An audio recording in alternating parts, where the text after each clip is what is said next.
Petite question du jour, à quoi ressemble Dieu? Très souvent, on voit Dieu représenté dans l'art, vous avez tous vu ça, des tableaux, mais même dans les BD, les dessins animés, c'est toujours de la même manière, c'est un peu le Père Noël, mais encore plus vieux que le Père Noël, vous voyez, une grande barbe blanche.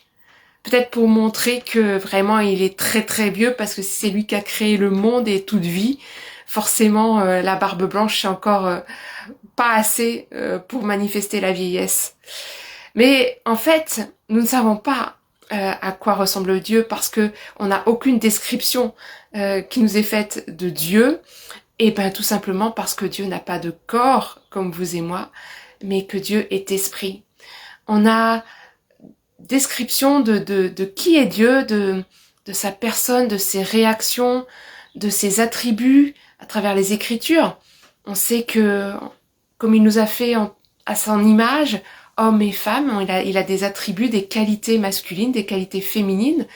Il se présente tour à tour, mais il n'est ni homme ni femme.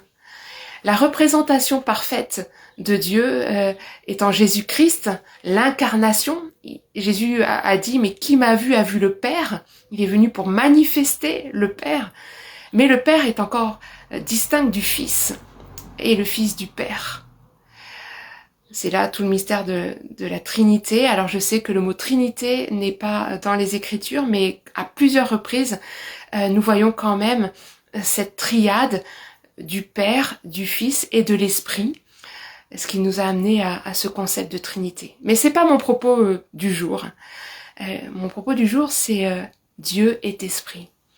Et on voit dans l'Ancien Testament, même quand il se révèle, quand il parle à Moïse comme un ami, voilà, Moïse ne le voit pas, il n'y a pas de représentation. Par contre, on voit les effets de la présence de Dieu sur Moïse, sa peau qui est rayonnante, à tel point que quand il sort de la tente de la rencontre, il met un voile, parce que ceux qui le voient, ils sont éblouis par le visage de Moïse.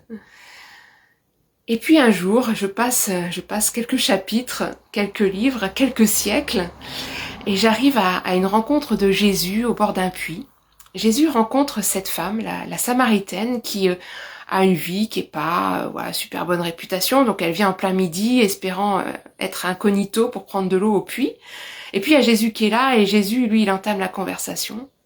Il lui demande à boire. Et cette conversation sur la soif physique va aller sur la soif spirituelle, parce que cette femme, elle est assoiffée spirituellement. Et à un moment, elle va lui demander, mais où est-ce qu'on doit adorer Dieu ? Est-ce qu'on doit l'adorer sur cette montagne, comme nous on le fait les Samaritains ? Ou est-ce qu'on doit l'adorer dans le temple, comme vous les Juifs ? Et Jésus va lui dire, mais les vrais adorateurs sont ceux qui l'adorent en esprit et en vérité.